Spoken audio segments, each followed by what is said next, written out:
Today's episode of This Week in Venture Capital is brought to you by Fenwick West and Assistly. Go to assistly.com/VC for your special offer.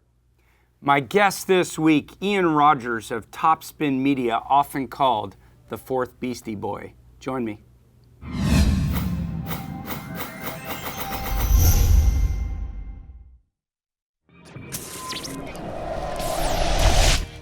There is no stopping an idea whose time has come. But the best entrepreneurs don't stand still with an idea. They get to the business of getting things done. So step forward with your idea, and when you're ready, sit down and tell me how you want to change the world. This week in Venture Capital. Welcome to This Week in Venture Capital. I'm excited after a month of pre-taped shows to be live again, and I'm extra excited because I'm live with Ian Rogers of TopSpin Media. Welcome. Hey, thanks for having me. That's right, you did like a month from New York? I did. So what happened was I had a lot of travel, not vacation, I want to make that clear. I had a lot of business travel this summer, and I happened to be in New York, and so we came up with the idea, why don't we take the cameras to New York, and we filmed 4 shows. Yeah, they were good. Thank you. I appreciate it. I'm a regular viewer of Thank you. Venture Capital. Thank you. And my goal at some point will be to get all your music knowledge, hopefully, that will come from This Week in Music. As I've told you many times, I'm stuck still in the 90s. Somewhat in the 70s, somewhat in the 90s. You just skip the 80s? Yeah, mostly. I don't know, Michael Jackson and all that. But I'm like classic rock plus like grunge and maybe a little bit of old school rap. Right. And then I think they say like 2 things that don't change after your 30s, hairstyle and music. Right. Right? So did you look like that in your 30s, long hair? And I still am in my 30s. Oh, you are? I got another year. Yeah, you're 39, yeah. I'm 39, I mean, did you look like that 10 years ago, long hair? Or? I did look pretty much like this 10 years ago. Yeah. Yeah. In the early 90s, the hair was completely shaved. Okay. But 10 years ago, yeah, I looked pretty much exactly like this. Okay. And then we had a failed attempt at, through your daughter Zoe, trying to become hip and cool in music. It didn't really work. Did that CD ever come? It did come, I thank you. For others, my daughter is a DJ on the radio station. And the radio station is? WMBR, which is MIT's radio station. Okay. But you can watch it on the internet. Yeah, you can listen on the internet. At WMBR.org. Yeah.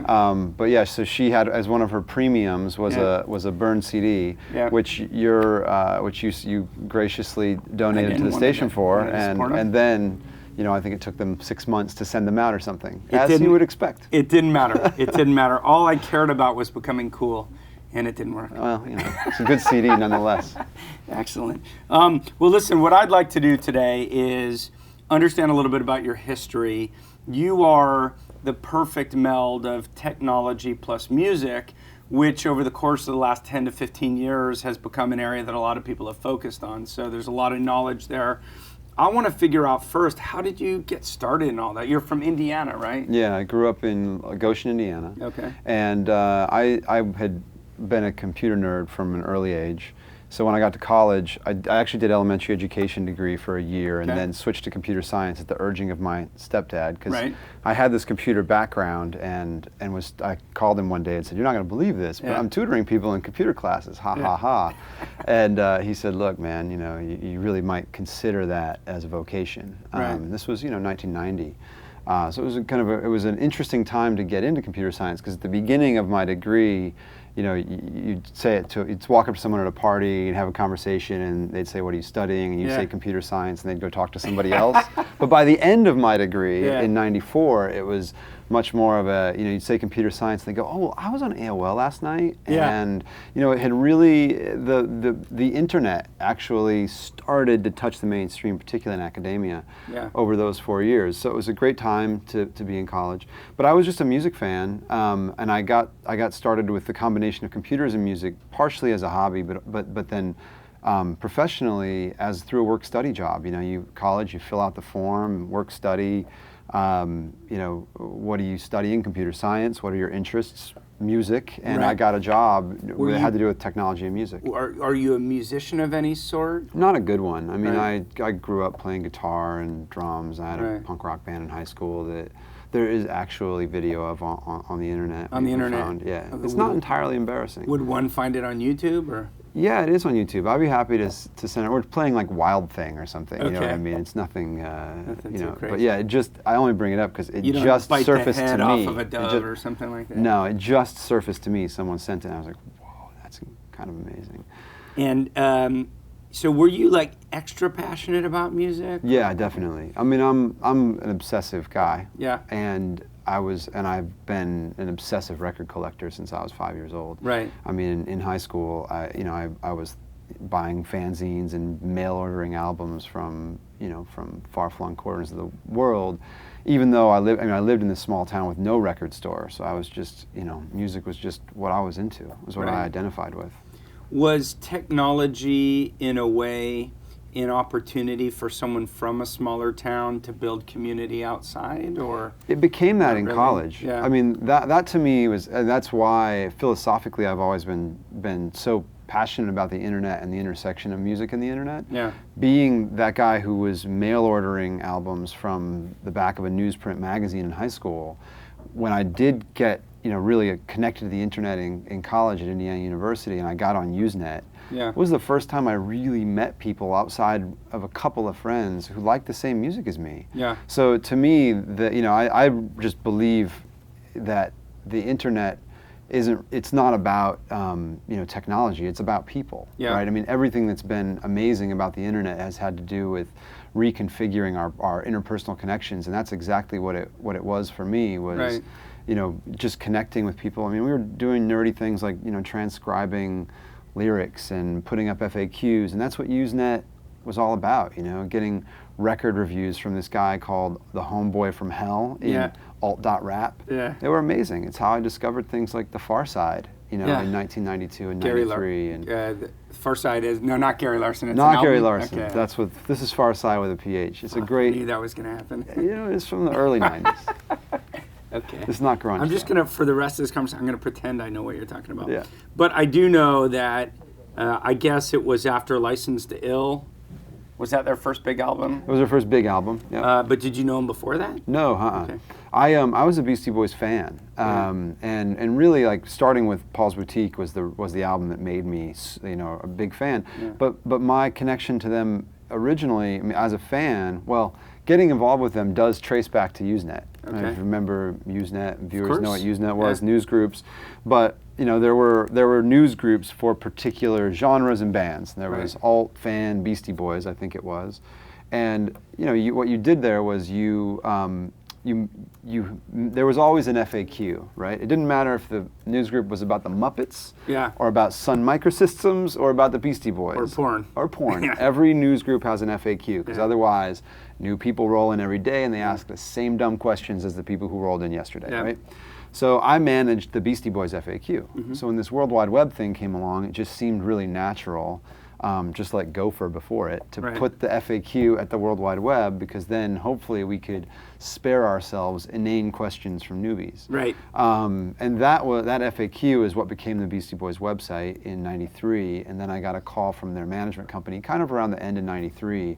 But so was it BeastieBoys.com, or did you have some other sort of website that you were putting it on and they took over it? In the old days, we couldn't imagine owning our own .coms. Yeah. Right? That was sort of out of the realm of possibility. Yeah. Even the fact that MTV.com existed was like, what? Not only did we not even really get how possible it was, but it just also seemed like a bad idea. To nerds, a lot of top-level domains seemed really inefficient. And everybody was saying back then that just nobody commercialized the web. Yeah. I remember Hotwire ran a set of banner ads, and everyone was like, "Oh, ads, terrible." Yeah, it's true. So no, the original Beastie Boys site was at www.cs.indiana.edu/tilde-i-rogers/Beastie Boys.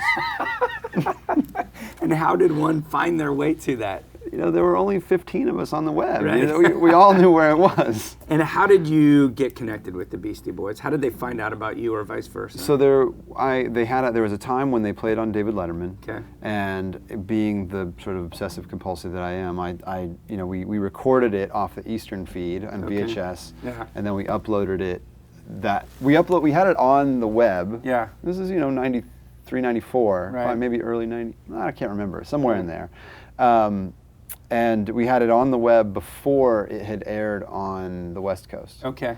And then I got a call from the management company, and I thought, oh man, I'm getting shut down for copyright infringement. Yeah. And no, he said, this is amazing, and I'd love to do this for all of my artists. So we charged him $8.50 an hour and did it for all of his artists. And that to me was the entree to the music business. Right. You know, I got my first FedEx package in my life the next day, and worked with the band for a really long time. We worked on a CD-ROM. I worked with their not-for-profit, which was called Milarepa. We worked with their record label, which is called Grand Royal. And then I got a call from them in '95 inviting me to go on tour, which I said, okay, well, I guess I'm done with grad school, and I'll go on tour. So you went on tour with the Beastie Boys? Yep, '95, cool. And then again in '98. Wow. And in the meantime, worked here in Santa Monica. And your first foray, so you were managing Beastie Boys' website. Was that a full-time thing, or did you set up like a company that did that plus others? You know, for me, it was all a laugh. I was like, I can't believe, you know, here I am doing a computer science degree, and we're writing, you know, operating system, you know, nonsense and database stuff, and now I'm getting paid for putting pictures and text on a page. Like, I thought it was a goof. Right. That was fun because, you know, we were doing it for bands that we loved, the Beastie Boys and the Pixies and Red Cross and a bunch of other people. But I started, you know, it was a small universe at the time. So then you start getting calls, you know, okay, can you do this? Can you do that? And so I started accidentally building a consulting, you know, business. Right.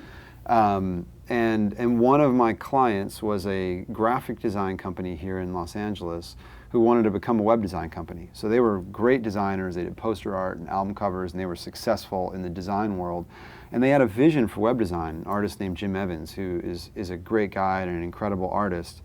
And he had this vision for web design, which nobody had. There was no web design. Right. There were no background colors. You know, you couldn't place, I mean, an image was a character, you know, but he had this vision for web design. But to them, technology stopped at kind of SideQuest drives, you know what I mean? So I came in as the technology guy to help them turn a design company into a web design company. And we ended up doing a lot of work for the entertainment industry, MGM and Sony. We, you know, where the money was for us at the time was with movies. Right. So the amazing website for the incredible movie Showgirls, that was us. That was us. Now, where did you go from there? From consulting firm, I know you had some involvement with Winamp and some other initiatives. Yep. So we went from, you know, I went from that job where we had effectively the service company, and we tried a lot of stuff during that time. Like we tried original content. You know what I mean? That we were building original content for MSN and Disney. Remember that was that time in the '90s where that was going to happen. The portals, you had to build content for the portals. And it really, you know, it was all turned out to be service work in the end. And so that company was really a push. And then I went on, did another Beastie Boys tour in '98, and then came back. While I was on tour with the Beastie Boys, I was recording music from the soundboard and putting it online. Now I would go back to the bus and dump the DAT audio into my computer, and then use a command line program to turn it into this new file format, or relatively new, called MP3. Yep. And and we'd post them on the band's website. We got the band in a decent amount of trouble with their label and landed them on the front page of the Wall Street Journal for doing it. Right. But it was a time when nobody knew what an MP3 was, so you had to, you know. And were those available for free? They were free. And so the label was thinking, hang on a second, we want to sell albums, but you're giving away our stuff for free. It was just a time when you can't give away free music. Right. And we couldn't sell it either because the Beastie Boys live show is all run with a live DJ. Yeah. So there's sample clearance problems in trying to, you know, that live stuff is impossible to clear. So we just said, look, we'll just give this stuff away on the internet. You know, we're going to get 25 downloads anyway, right? Did you try to extract anything in exchange from that? Did I need to enter my email address? Not at the time, no. They weren't even thinking so much about, well, there's an angle here. They were just thinking, let's just make it available. Yeah, and promote the tour. Yeah. You know what I mean? Beastie Boys are on tour. Let's make sure everybody knows. And also, the performances were really cool, and we kind of just wanted people to hear them. Right. Because every song was so much different from the album. Right. You know, they have this DJ, Mixmaster Mike, and he would open up by playing, you know, by doing a DJ set with the Rush's Tom Sawyer. Okay. You know, and that was something you just weren't going to be able to hear. So we said, we got to get this out there. Let's just give it to the people. But it was also the case that you had to really tell people, here's what you do with this file. Right. Because nobody knew how to play MP3s. There were no MP3 players yet, and there were desktop players, but nothing you would hold in your hand. Right.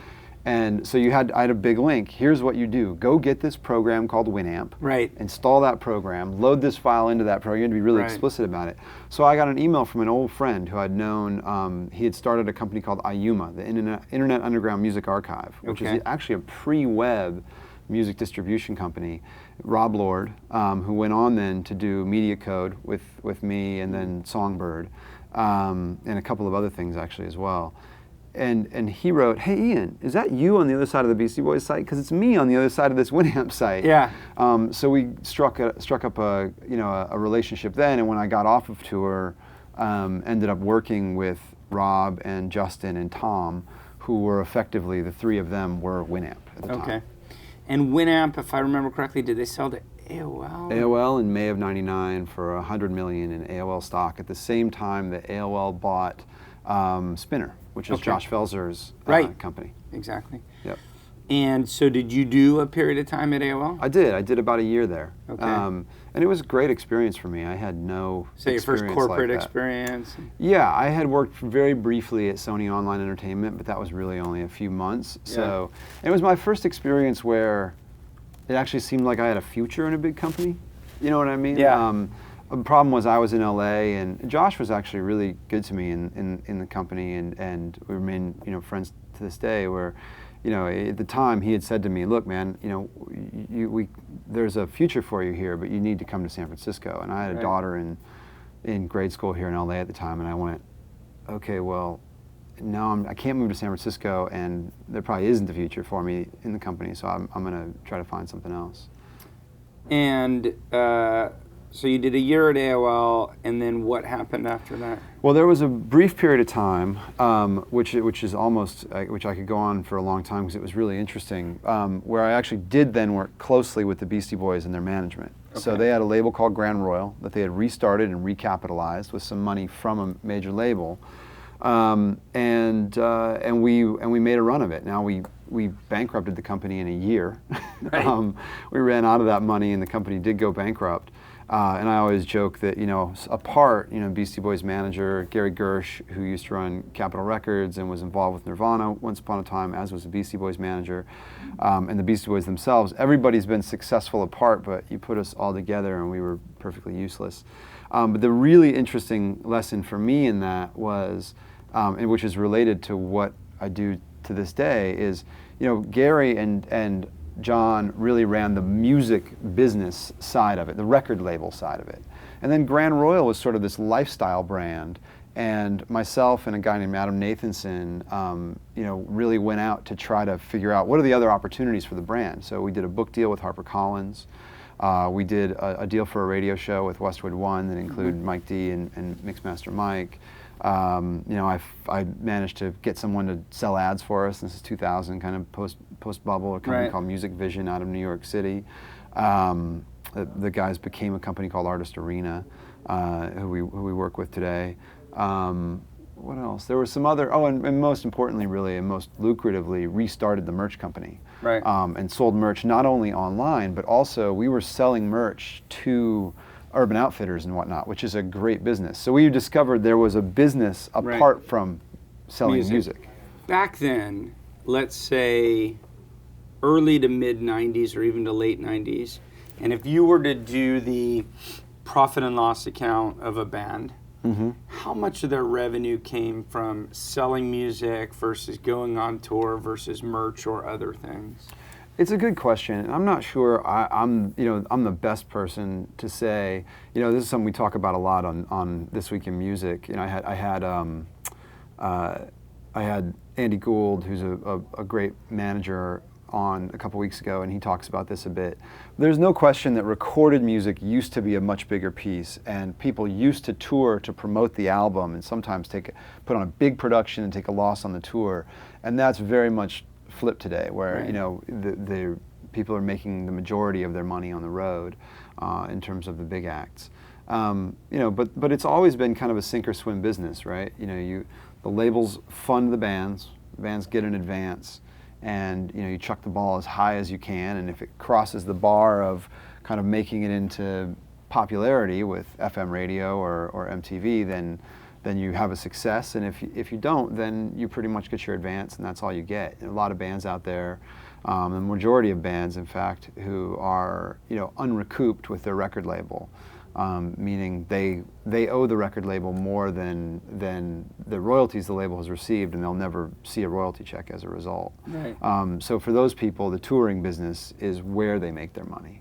And we'll come back to that afterwards, but from re-engaging with the Beastie Boys and probably learning a lot about the ancillary ways to make money in the music industry, which I know plays into your TopSpin media experiences, but you had another path that ultimately led you toward Yahoo. What was that path? How did you end up at Yahoo? So Rob Lord, who I mentioned earlier, he and I started another company called Media Code. It was pretty ambitious, and I really think the original intentions of that company are something that the music industry still needs a lot. And we were it was the beginning of web services, and we said, the problem is that everything you see in the music business is one player trying to own the entire value chain. Right. There used to be this value chain from artist to creator, which involved labels and distributors and retailers, and there was a loosely coupled value chain in there. Yeah. Now you've got Napster, which is the consumer end trying to own the entire value chain, or MusicNet and PressPlay, which were the label-led things of that time, which is the label trying to own the entire value chain, or you've got some retailer who's going to own it all. And we said, wait a minute, web services should make it so that we should all play our role, and you should be able to plug lots of different applications onto this side of it. So I think this is definitely still something that we should, that as an industry, the industry should strive for. There should be a place where all the rights live, and then you and companies that you invest in should be able to plug into that and get access to sort of a market of content, right? Instead of having to go out and pay big advances and just to get access to the music, which is something the consumers have had access to since the advent of Napster. Right. So that was sort of the idea behind Media Code, but we, like entrepreneurs, we tried to start with a segment of the value chain that actually wanted our help, and that was consumers. So we built a web service for personal media management. Okay. It was really a cloud service. It was not unlike the lockers that are out there that are coming today. What iCloud is meant to be. It was somewhere between MyPlay, which was David Pakman's thing from the late '90s, which allowed you to stream music from the cloud, and iCloud, or Amazon's MP3 cloud player. We're somewhere in the middle there, where we had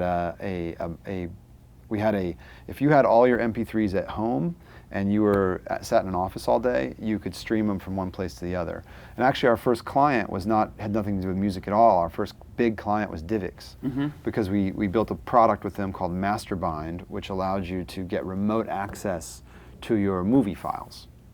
So it was really a media management, a remote media management service. We were early, thankfully.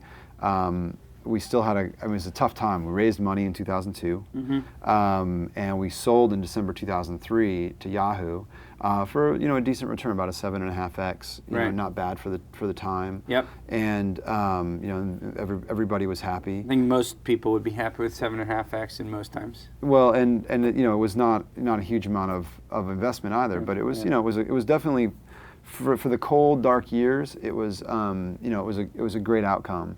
And then Yahoo was interested in us, though, because they wanted to build their own subscription service, not unlike Spotify is today or RDO is today. Yahoo wanted to build one then. So we worked with them, and we built the first $5 a month subscription service at Yahoo. Right. Which is that similar to maybe what Rhapsody was trying to do? It was definitely, Rhapsody, it was competing directly with Rhapsody's $10 product. Okay. And somewhere along the way, Yahoo bought us in December of 2003. They bought Music Match in October of 2004, and then finally in May of 2005 we released. Didn't they buy Launch? They had bought Launch. So Launch was Dave Goldberg and Bob Roback. Yeah. Dave, who's at SurveyMonkey now, and was an EIR before that.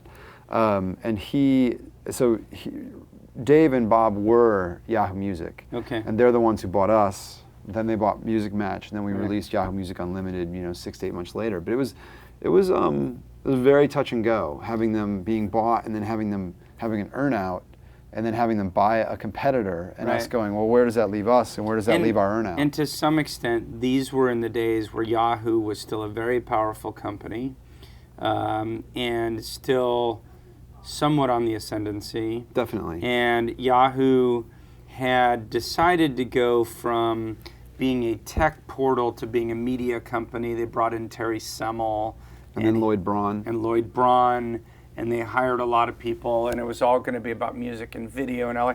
And in a way, that's where the internet is arriving now. So I sort of feel like some of their vision wasn't terrible.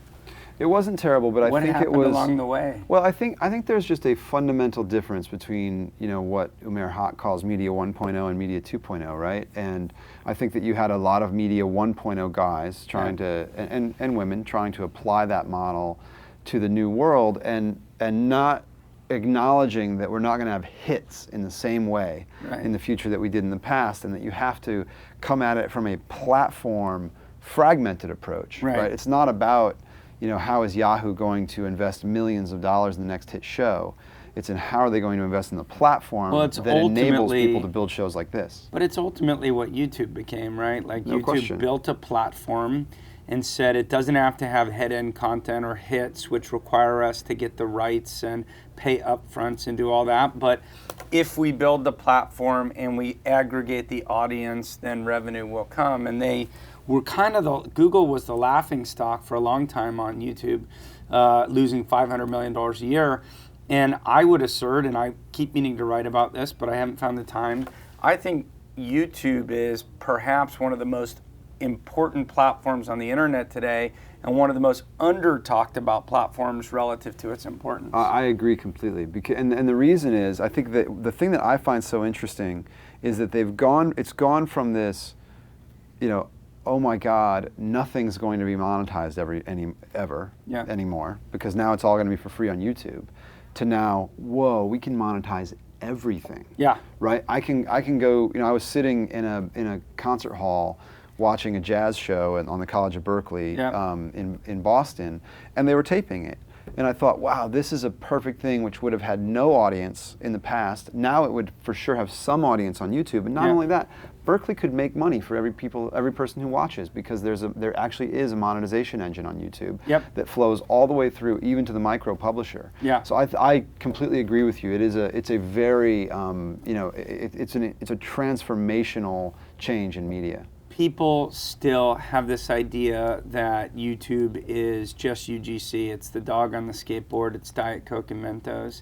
And really there's a professional class of content that's out there. And I think what you said, Ian, that resonated with me about what I think about YouTube is it is classic innovator's dilemma. We're creating a product that is order of magnitude cheaper to produce. Yep. That is, yes, significantly less quality, but is what most people want, and has order of magnitude more consumption. And that's classic innovator's dilemma. Yep. Lower cost, lower quality, higher consumption, which creates a much bigger market overall. And I don't know if it's totally preordained and planned, but that's where they are. Oh, that's certainly where they've ended up. I mean, I find it amazing to talk to some of these artists that are on YouTube. Yeah. One of them that I've been introduced to is a kid named Charlie Puth. Hello to Charlie, Yeah. if I can convince him to watch. Hilarious kid who goes to Berkeley Yeah. in Boston. He's 19 years old, and he makes more money out of his dorm room than I did until I was 30 years old. Yeah. By posting funny videos on YouTube, selling songs on iTunes and TopSpin via kind of those means that are there for him. And I mean, okay, is it an interesting amount of money to a former Media 1.0 entertainment professional? No. Is it an interesting amount of money to a 19-year-old in the dorm room? Hell yes. Let me say this to even any startups who don't understand the power of it. I know talent, individuals, 26, 27, pulling in $1 million a year. Wow. I mean, we're talking real money. That is. Now, this is for people who really have large followings. Yep. But the opportunity is enormous, and I think people think about it the wrong way. So I talked to some industry folks like from the big studios, and they're saying, yeah, but you're only getting $2 to $4 CPMs, eCPMs. And I think, first of all, they don't understand the scale of it, but they don't understand the opportunity, which is you have subscribers. Yep. I have the ability, I can drive my traffic in the way that you could through the Beastie Boys to a website to capture your email. Yeah, you've got Capture your Twitter handle. And that builds an incredibly efficient marketing channel. Then I have a relationship. Yep. And I think of it this way is on TV, you spend a ton of money up front, kind of like the old music industry. Everyone does the promotion of it. You expect the audience is going to turn up because you're going to spend all this marketing money. You really don't know whether it'll resonate and when audiences will drop.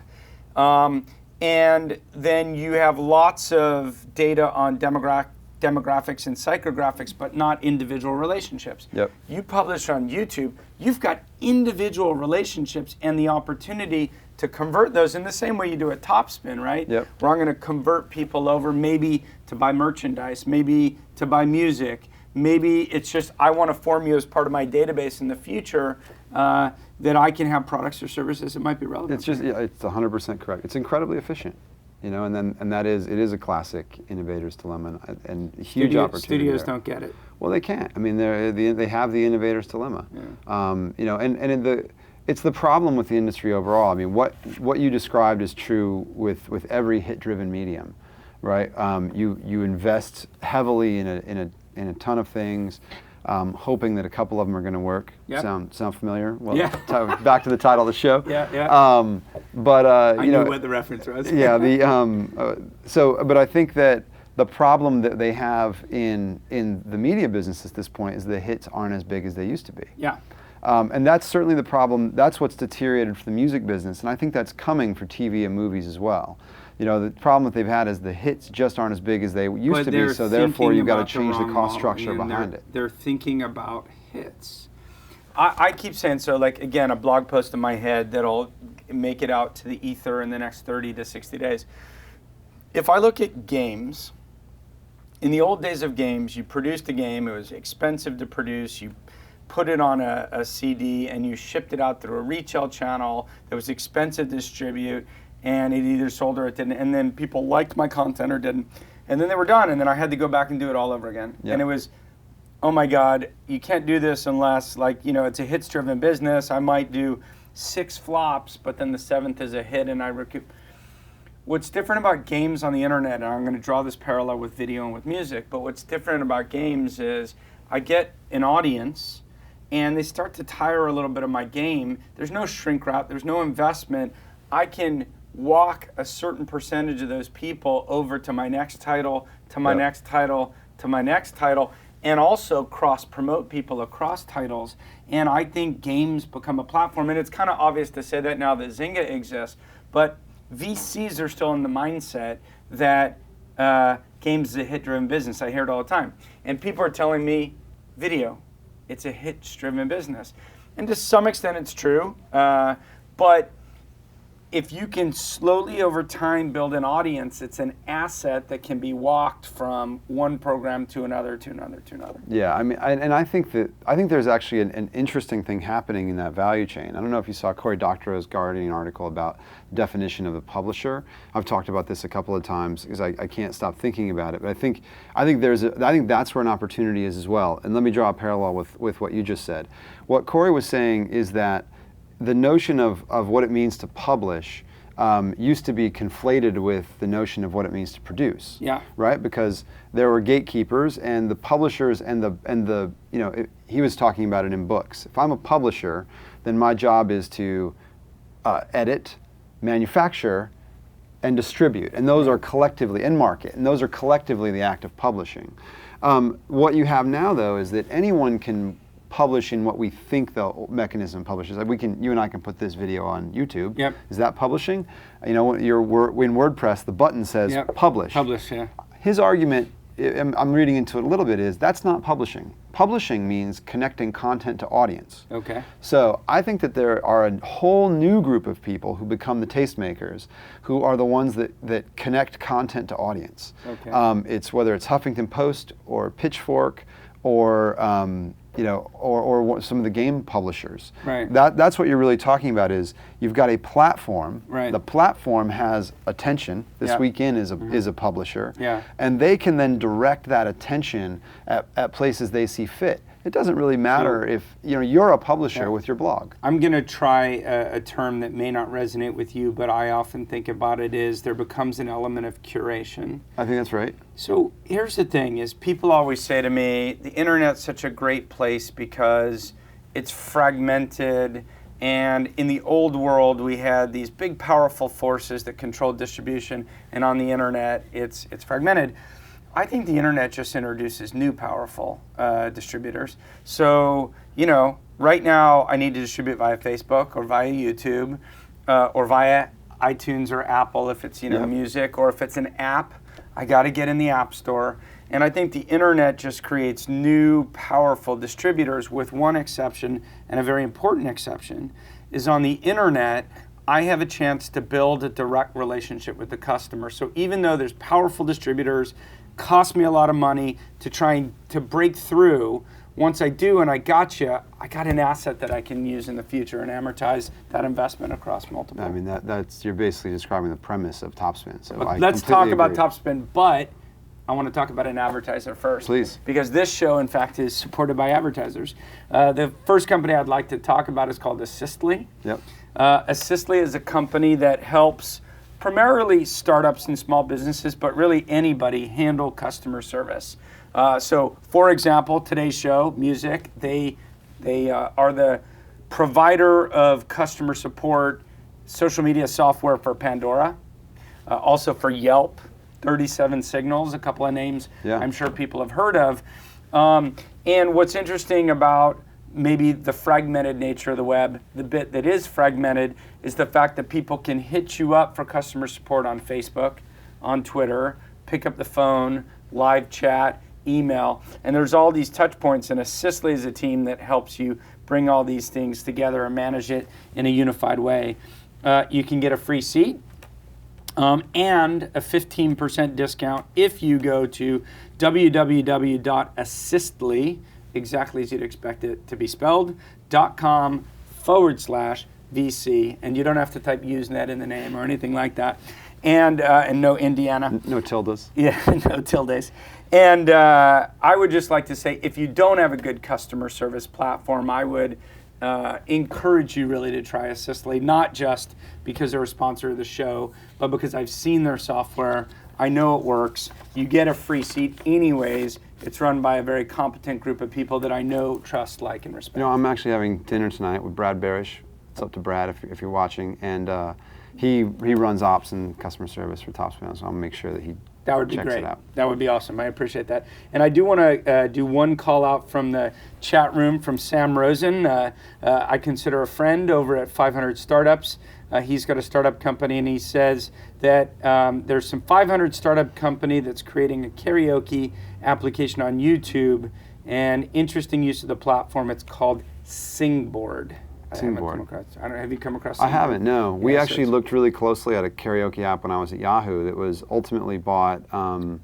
It was bought by MySpace. Okay. A great entrepreneur who ran it, Nimrod Lev, and he that company was called K-Solo. Okay. Really cool. And karaoke is a really interesting problem because you start to get into publishers' rights. Right. Not rights, necessarily with the record labels, but with the songwriters, which are oftentimes very difficult to negotiate contracts. So because there are many publishers on a single song in a lot of cases, it's difficult to even know who to ask to get the rights.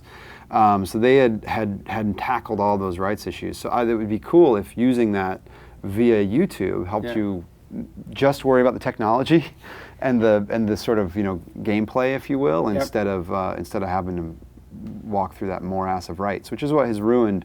Rights which is the great dilemma of music. It's why there are almost no successful music startups, as you often point out correctly. And a lot of people are saying in the chat room, hang on a second, even if you give 1 million people to watch a video on YouTube, you still make no money. Look, first of all, to be successful on YouTube, you do need to get volume. Yep. It's a volume business.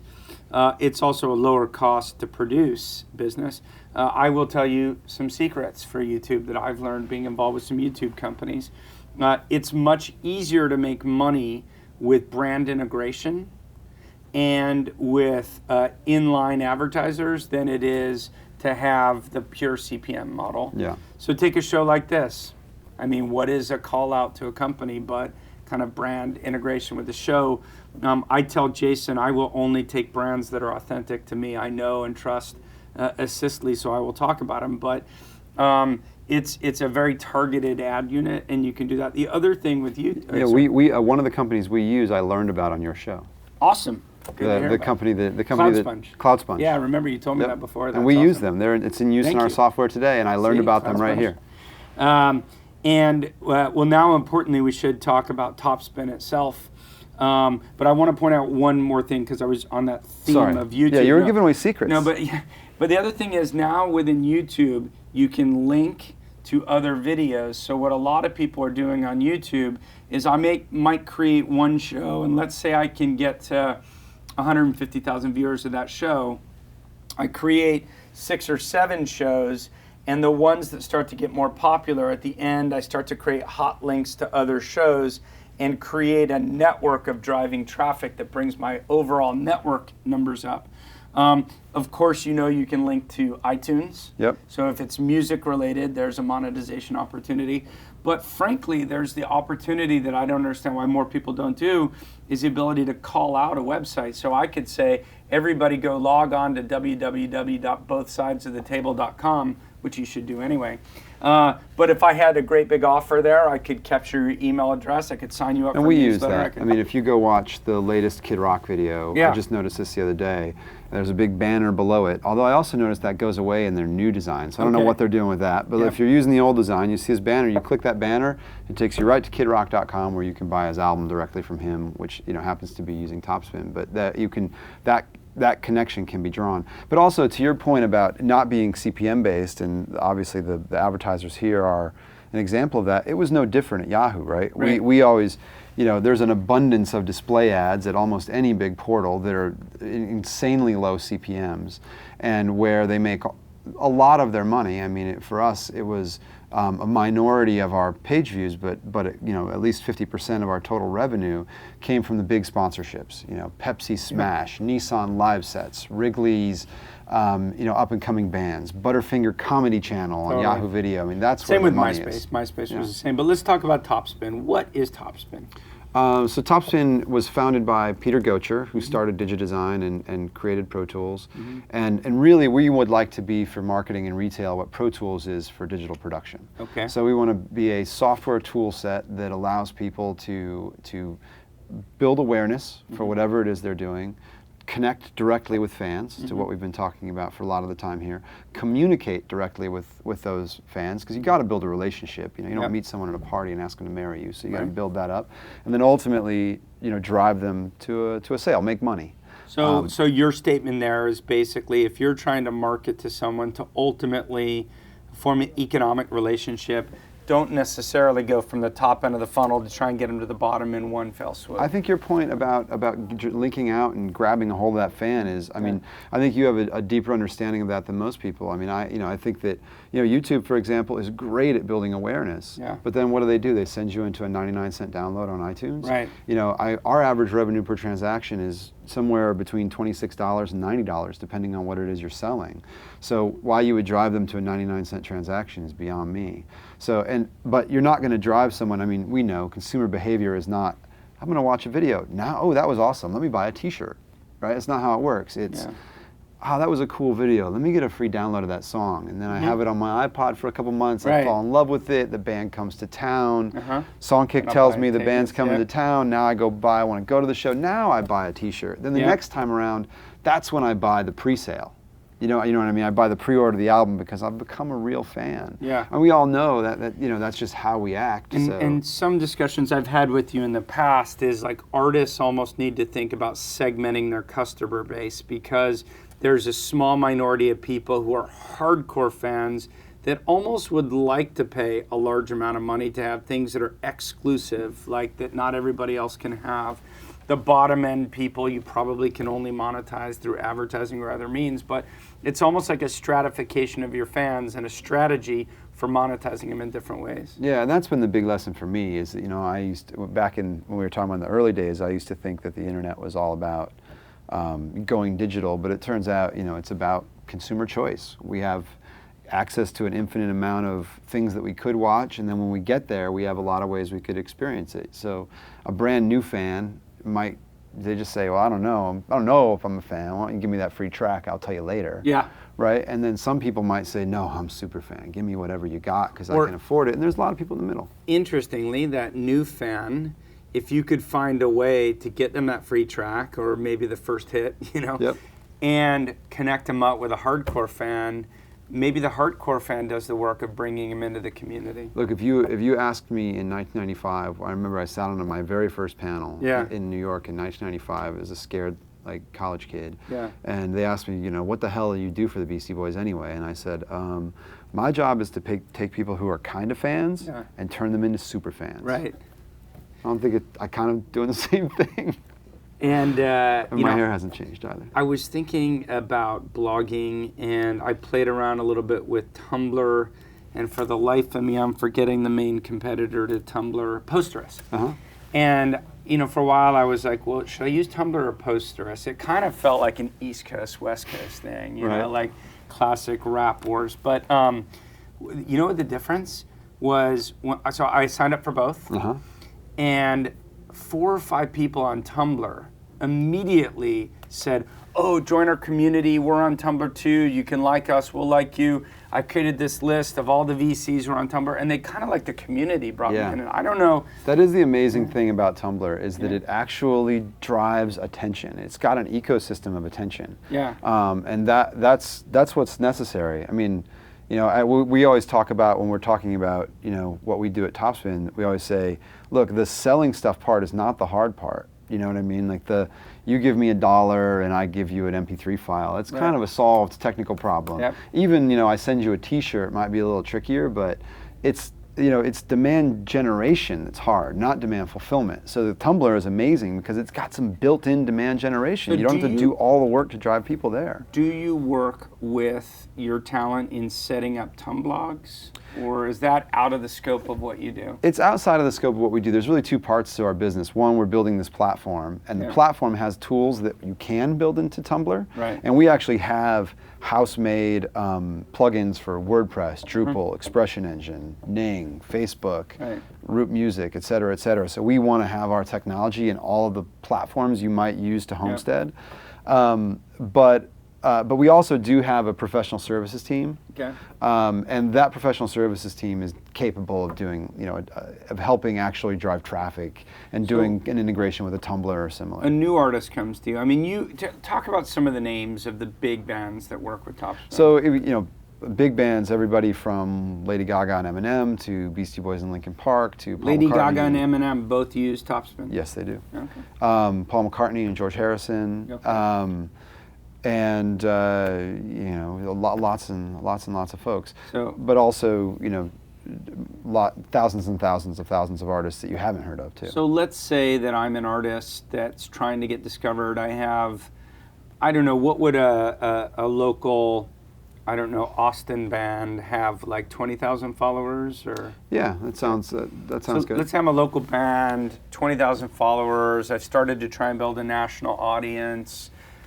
Maybe cut my first album, whatever. What's your pitch to them? What should they do? Well, they just agreed, Ian, I'm going to work with you. I'm going to hand over, you seem to know all these things like Tumblogs. I never even heard of that. Help me. Well, what we try to get them to do is to really connect with that audience. The reality is the band will come in and they actually have a couple hundred people on an email list, but they do have an audience of 20,000. Right. So the first thing you're trying to do is close that gap. Right. So you help them. We have a tool that allows them to give away some media in return for an email address or a Twitter follow or a Facebook follow, et cetera.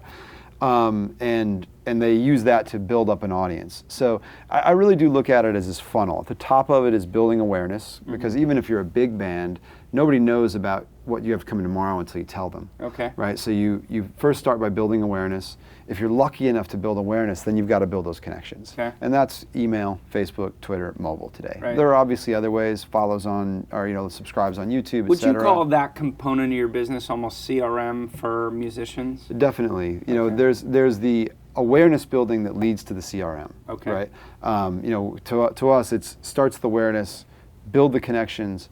The communication layer is sort of the CRM part, right? It's like, Okay. I want to send to my fans in Kansas City because maybe I need them to come to the show. Maybe I need a couch to sleep on, Right. And then ultimately, it's direct marketing through those channels that drives people to a sale. Okay.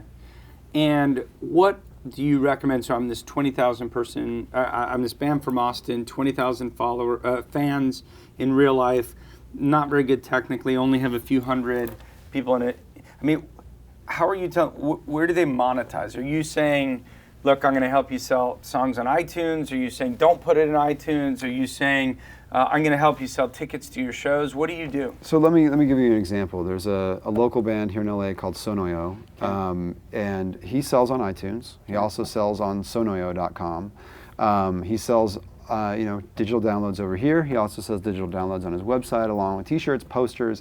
He even built a synthesizer, which you can buy for like $150. It's actually really cool. Yeah. And he can sell tickets and whatnot as well. He could even sell fan club if he wanted to. Yeah. So what we help him do is to build up use our things like streaming players and sharing tools and whatnot to build awareness. Use things like the capture of email tools, the Facebook tools and whatnot to build fan connections. Mm-hmm. And then ultimately use the tools to direct market to those people, to drive people to his website to support him. Mm-hmm. Which they're a lot of times happy to do because they know they're actually supporting him when they do it. But then you don't help with website management or with how to optimize a landing page to produce an order? Generally, no. Up to this point, we just now have, as of March, a simple to publish store, and we have more stuff coming to make things simpler in the months ahead.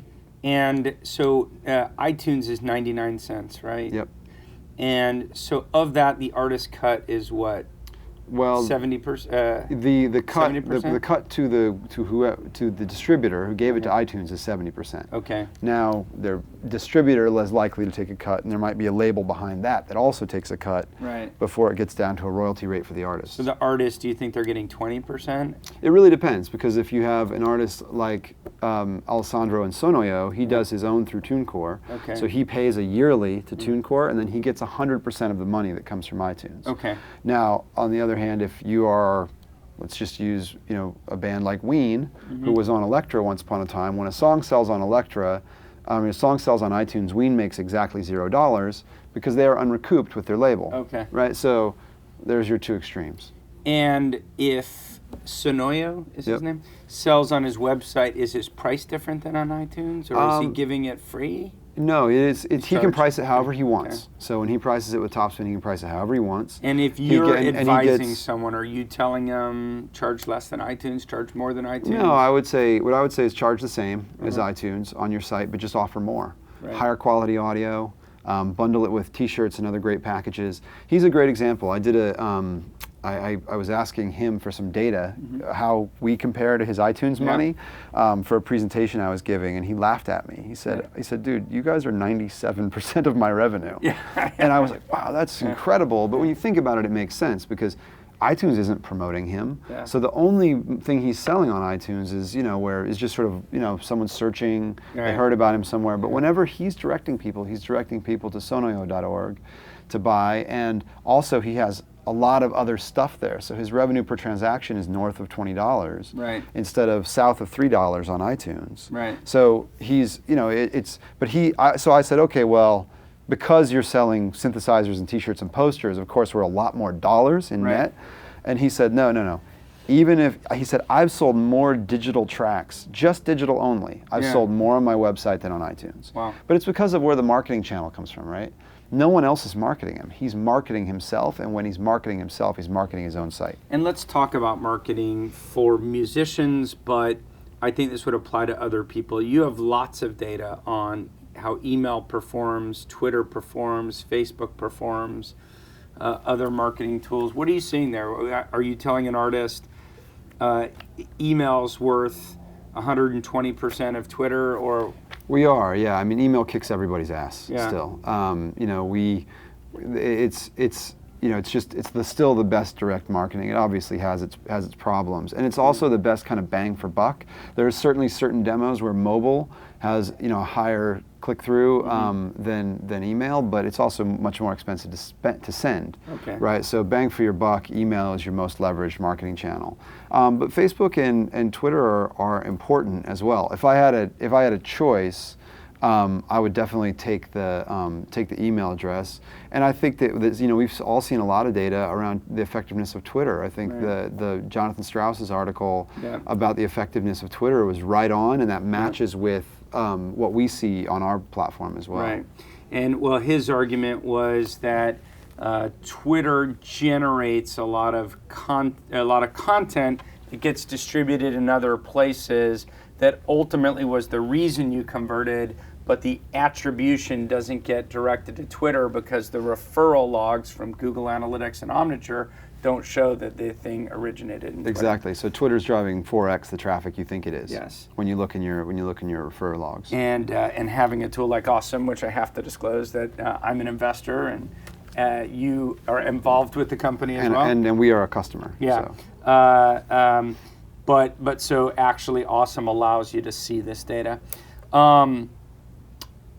The emails that you do you have a tool for sending the email, or do you say use MailChimp, or? We do have a tool for sending, and it's pretty rudimentary. It's where we get dinged the most in terms of product, so that's something that we're working on. You're working on revving. making sure you get by spam filters and the stuff. We use SendGrid. Okay, you use SendGrid. For all the sends. So, the sending is not the tricky part. For us, the important part for us, the important part is the customer management. Okay. Right? Because I would love to figure out a way to use other products, great products like MailChimp. Yeah. But the important part for us, kind of the sending part is kind of a commodity part of it. Right. The hard part is managing your database of fans. Right. And you want to attribute that with how much money did they spend. We pull in all the wrap-leaf data. So we put influencer scores next to people. We know demographic data. You just give your email address to get a track, and I know male, female, demo, and so influencer you get that from Wrapleaf. We get it from Wrapleaf. And so you put in your email address. I can go out to Wrapleaf data. That can tell me a lot about who you are. And I might run a different campaign for you than I do for this woman over here because I know your demographics. You're able to afford the $3,000 package where you get to go backstage at the tour. And this person I'm targeting T-shirts to. Yep. And when we're doing some very cool stuff right now that I probably shouldn't talk that much about with doing some retargeting as well on the marketing front. I mean, retargeting is a great and effective, cost-effective method of marketing. And imagine doing that with segments that we learn about from all of our artists in aggregate. So what I want to just explain, because I think some of our viewers will know retargeting, some won't. So retargeting, the way it works is, I know you are here, I dropped a cookie, so it's on your computer, I can actually track who you are. You were somewhere in my funnel to buy something, but you didn't buy. So you showed intent at some point. Then you're off on other websites, and I can target an ad to you there to try and remind you to come back here and complete the transaction. Yep. And we have a lot of different vertical purchase experiences when you think about it, right? So we're seeing in aggregate tens of millions of music consumers, right. And there's a lot that you can do with that data. So I'm going to come back in a moment and ask you about some of today's popular tools, turntable and otherwise. But I also have to drop an ad in here, which is for some good friends of mine at Fenwick West. It's a law firm. They work with some of the biggest names in Silicon Valley. Absolutely. But they also work with hundreds and hundreds of startups. They have a practice designed specifically around working with startups. If I'm not mistaken, and I hope I'm not speaking out of school, but my friend Sam Angus, I believe, was the in-house counsel at Airbnb. So I guess he's a busy guy these days. Yes. But they seem to be putting things right. Hopefully Sam's had some positive involvement there. But Fenwick West has been a great sponsor of this show, which I think exemplifies their commitment to the startup community. What interests you in terms of, what I see a lot of young entrepreneurs who want to create music startups. I would say music and restaurants are the two big categories. Everybody eats. Everybody likes eats, music. yeah. And especially young people, you come out and you probably know very little about processing insurance claims when you're 22, but you know music. Kind of like you got into the business, it's true. That's what you knew. And so I see a lot of startups, and so many of them seem to have some dependency on music that's popular and getting rights and forming relationships with artists, and the complex nature of manager, label, artists, right holders.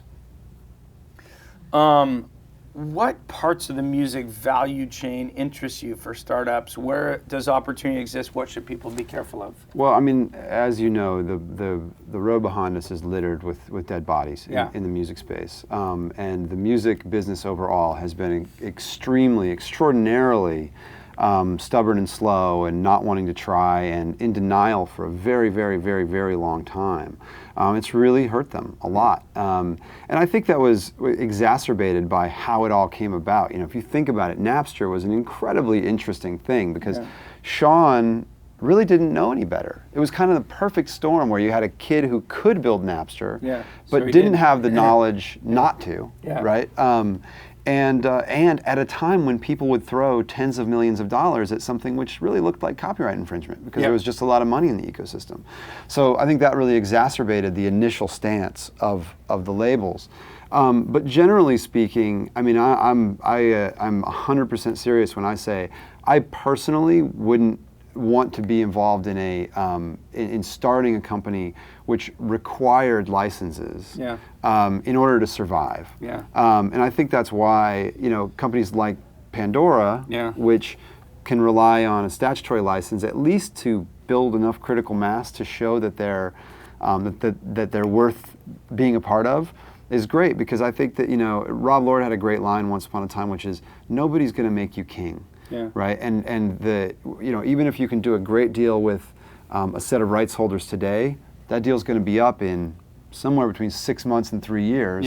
And you're going to have to, and then they're going to hold you over a barrel that time because you need their content to survive. This is. I just want to reaffirm what you're saying, Ian. Is I've seen many music and video startups that will come to me and they'll say, I've secured 2-year rights to do A, B, and C. And I'm like, I'm sorry, but I'm not going to put in venture capital to fuel your growth, to help you succeed so that in 2 years you can be fucked by the rights holder who's going to say, well, you've been successful, now I want mine. And they have leverage over you. Well, and that is exacerbated because of this. There is a fundamental value loss between Media 1.0 and Media 2.0. So they're always going to be trying to get Media 1.0 dollars out of the Media 2.0 space, and they're going to take it from the investors. That's the only person to take it from because the economics aren't there behind it. Until the media companies change their cost structure, they can't actually be reasonable on cost. I mean, when I was at Yahoo, I had this conversation with the head of a major label. He's still the head of that major label today. And you know, he pulled a deal away from Yahoo in the 11th hour, and he said, Ian, I just can't believe that our music videos are only worth, you know, X million dollars. All of our music videos are only, and I understood where he was coming from. He had just this fundamental disbelief. In the old world, they were worth this, and in your world, they're only worth that. Doesn't make any sense. And I said, look, the math is, I'm giving you a 60% rev share.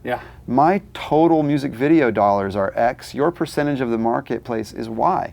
I would like the total pie to be bigger too, but I'm giving you a very fair rev share, and I'm doing a pretty damn good job monetizing these videos. I mean, my CPMs are in the $30 range on this sold out video inventory. So, you know, this is what it's worth in today's market, and that's why there's always going to be a problem in the old companies wanting to extract new value from these new companies. And you say old companies extracting new value, like someone in the chat room, I didn't bring it up, but had sort of pejoratively said, you know, because we were talking about YouTube, and he said, oh, you're just using music as a marketing vehicle? Like, come on, man, isn't music about the music? And sure, of course, music is about the music, but let's take music videos. Of course they're a marketing vehicle. Look, I mean, I know an artist who once put it to me this way. He was like, look, our job used to be to drive audience to radio so they could sell ads. So yeah, I mean, music has been a marketing vehicle for a very long time. Yeah. And there's just like old industry to make new money. So you have to think, well, in the old days I could make X for my videos. In the future, I'm saying, well, how do I take the fact that a lot of people want to watch my videos and make those valuable? Yep. How's Vivo doing? Speaking of music videos in the new era. And not to plug, but actually my last guest on This Week in Music last Friday was Rio Karif, who's the CEO of Vivo. I think Vivo is really interesting because what Rio did is he was at Universal. Universal was a big thorn in YouTube's side. And not only were they, we need more money, we need more money, we need more money, it's not enough money, but also, okay, now you're selling ads, but your CPMs are crap, right? So what he really did is he said, just give them to me. Give me those CPMs because I can do a better job selling them as a pure play. Right. And I think that was really, really smart, actually. And I think they've done well. I mean, now, if you ask consumers, I think consumers will tell you, yeah, now I know that every time I click a music video on and it says Vivo, I get an ad. Right. So they've got that problem that Vivo is associated with ads. Yeah. But I think at its core, Vivo is a very smart idea. Now, at Yahoo, we were. Not only were the rates going up on the record label side, and this was our joke, we would say, okay, well, the rates are going up. We used to pay 35%, and now we pay 60% of revenue. So let's see what's the additional value that they've delivered in order to make the prices go up. Are they spending more money on music videos? No, actually, they're spending less. Are they more scarce? No, they're actually more abundant because I'm now competing with YouTube. Yeah. So, oh my God, my rates are going up and my business is going down, right? Yeah. Well, the advantage they have with Vivo is just a fire hose of traffic from the people who had the traffic, which is YouTube. So I think Vivo is actually doing quite well as long as they can stay ahead from a product perspective. They've effectively got the monopoly on music videos and they sell ads against it. Would the lesson, and I'm not sure this is the right answer, so feel free to disagree, but would the lesson be if you want to do something in music or video, you need to think about how do I acquire content or create content that doesn't have big consumption already and or doesn't have complex rights as a result? I think that doesn't have complex rights is the key piece. I mean, and where I think the interesting businesses of tomorrow are all meta businesses. The great news is that finally, with the release of Spotify and and the release of iCloud and Amazon as well, we actually know what the music landscape is going to look like for the how do I get music, which I'd argue is a really boring question because the music was all set free in 1999, and now the business has just taken all this time to catch up. But we know now that there's going to be two ways. You're going to buy it and then have it lockered by people like Amazon, Google, and Apple, and you're going to rent it and have it in some sort of streamed via Spotify, RDO, Rhapsody, Mog. Right. I mean, I don't really even see any other entrants. Right. I could be wrong, but that's the how are you going to get the music. But now people can build really interesting meta businesses. Like I believe where Last.fm took a big left turn is when they started trying to become a streaming service. They had a great meta business. Right. They were capturing your behavior around listening, and they knew more about consumer behavior in listening to music than anybody else. There was no reason for them to get bogged down in okay, how do I get access to the music? People had the music already, and that's what they were leveraging. So I think there are a lot of interesting businesses that, to your point earlier, curate or build great consumer services on top of the fact the music is already available. I mean, Turntable.fm is a great example of one which is effectively a community service, a place where you all gather together that's on top of the catalog that MusicNet built. What interests people so much about Turntable.fm, and do you find it interesting? Yeah, I definitely find it interesting. And I think that the mistake that people make is they don't realize that Turntable is really a social service, and it takes advantage of this thing that's intrinsic about music that you want to share it. And so, I just have had so many magical moments already sitting in a turntable room, going one for one. If you came over to my house and we just talked about music for 2 hours and played each other music, that would be really fun and really enjoyable. It wouldn't be so fun for you. I think it would be actually. Come on. Well, I like the Beastie Boys, so at least we could have that in common. I'm sure there's a lot, but the, you know, and the you've already told me your room clearing stories on turntable.fm. But I think that, I mean, that's really what it is. I mean, I've just nights up with friends and then friends of friends, people I didn't know, where you're talking about life and playing songs, and then you get into this pattern where, all right, now everybody's going to play a song with this theme. Yeah. And it's not unlike, you know, IRC and the Palace and, you know, anything else that's been a truly social experience.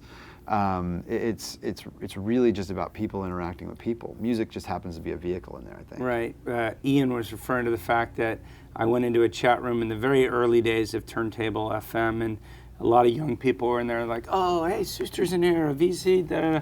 And then I thought, oh, now I have all this pressure to play something cool. And I'm like, okay, well, what do I listen to that's cool? So I played Lenny Kravitz. I mean, he's pretty cool. He's not uncool. Yeah, I don't know. I think he's cool. Like, but they didn't think so. You got lamed. And then I thought, yeah, I got booed, and there weren't a lot of bobbing heads, you know. And then I made a plea through the chat thing. I said, come on, like, cut me a break here. And then I got like 50% bobbing heads. and then I thought, okay, well, I'll play something that's like guaranteed to make people happy. So I played Rage Against the Machine. Yeah, it seems Killing like in the Name of. Yeah. Right? Depends on the crowd, but it seems like it seems how plausible. Could that could not work. be like, you know, that for me was like rally song at 2 a.m, you know? Right. It didn't go so well. No. I was in the wrong room. You were in the I think. wrong room. Yeah. You were. Yeah, you were. Finding the right room matters. What I found about the coding room. Yeah. So I'll That's not going to work there. I was in the chill out room. Like, right. I don't know why it didn't work. Yeah. But here's the thing. So I was telling everybody about my turntable experience because I play with every tool I can because I, like you, grew up a tech geek and I just love playing with products. And I started saying, oh, turntable. This was early before it's blown up, right? And everyone's like, oh, I don't want to hear about your stupid turntable story. It's never going to be a big business. And I said, well, first of all, I don't know that. But I can tell you there was something magical there. Yep. Something about we were all there for a common purpose. It was pretty cool to be in this place with the same people at the same time, like you're alluding to. There was a chat screen, so everyone was kind of smack talk. And I wanted my chance on stage, so I was kind of waiting to get on stage. And here's the interesting thing is, I think there's 4 DJs on stage at a time. And I got on stage, and then I'll be damned if I'm going anywhere because I finally got on stage. But I still had to wait for 3 people to go before I came up. So I'm spending all my time thinking, how do I get the right song so that I don't get booed off stage? Anyway, I got sucked in 2 nights in a row till 2 a.m. My wife was out of town. She would have killed me. Yeah, well, I think that's actually kind of its biggest challenge is that I think that people get so addicted to it that they have to just sort of put it away. Yeah. So I think that, you know, the question is, you know, what's the passive experience? Yeah. But I think that there are a million places you can go with it, and the good news is that it does have that sort of essential human quality, you know, the game mechanics type of stuff that Amy Jo Kim talks about that make it work. Do you worry about the rights issues? I mean, because I was just uploading songs, I probably had no rights to them. Well, you know, I think that you know artists. It's not an on-demand service, right? There's very little difference in what you are doing as a turntable DJ and what Zoe is doing as a turntable on WMBR. Okay. Right? As a listener, I have no idea what song's coming next. Right. So I think it's very possible to put filters in there that make those streams DMCA compliant. Okay. So that they are radio streams, which you give there is a statutory right to. So which is why you say Pandora That's has why Pandora they succeeded. do not deal with What's your labels. prognosis on their long-term future? I mean, to me, Pandora seems like a great business. Now they've got to chase their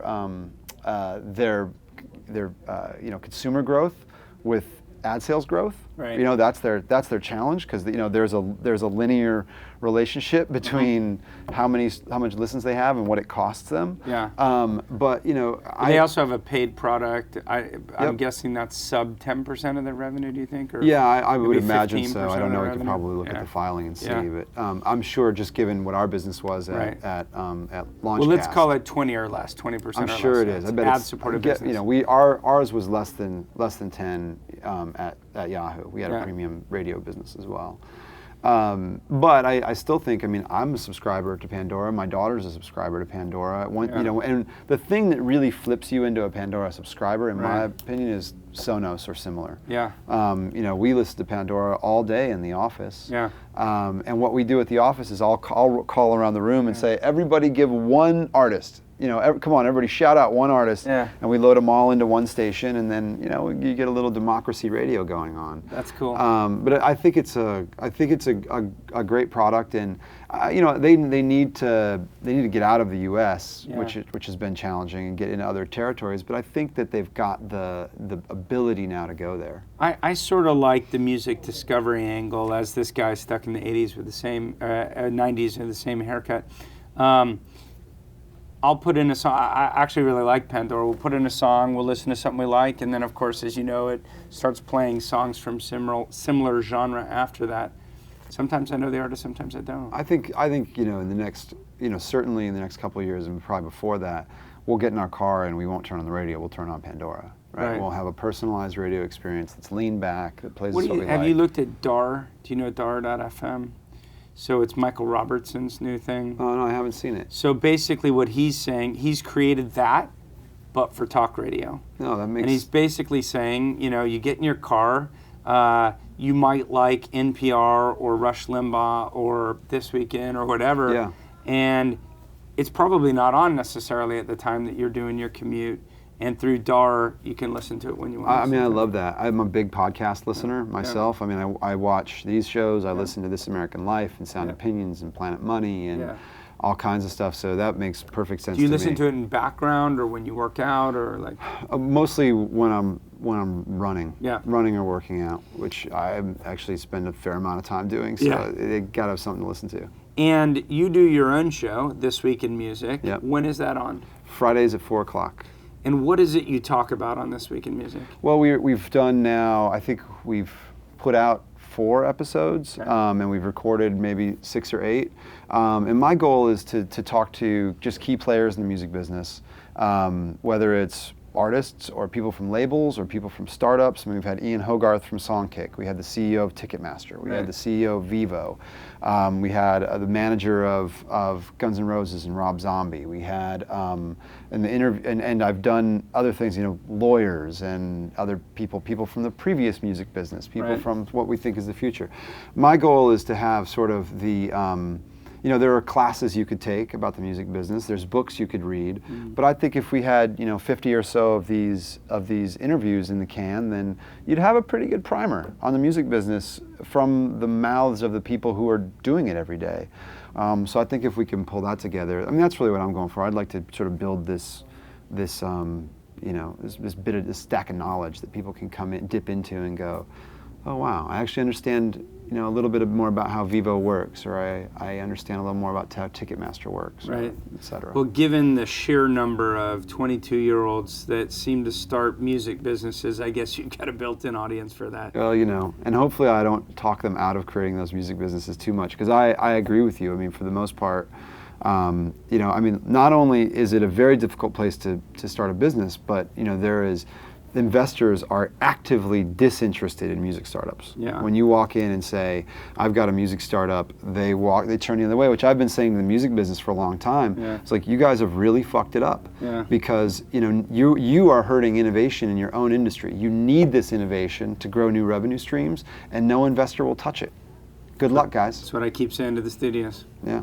You know, the deflationary impact of these industries is real, and it's going to happen with or without you. And you can either support it, and frankly, in LA, I keep telling people, you can either support it by allowing new startups to be created and help them be successful, and we'll have the next generation of people in Los Angeles creating digital media companies, or don't support it, and it'll all be in NorCal. Yep. Yeah, I think that's right. You know, and I, for one, would love to see innovation happening all across the country. But we got to wrap it there. So a big thank you to our sponsors, to Assistly. So if you go to assistly.com/VC, our big thank you to Fenwick West, a law firm that sponsors this show. But of course, thank you to Ian Rogers for appearing today. Thanks so much for having me. Great. It's fun. Thanks.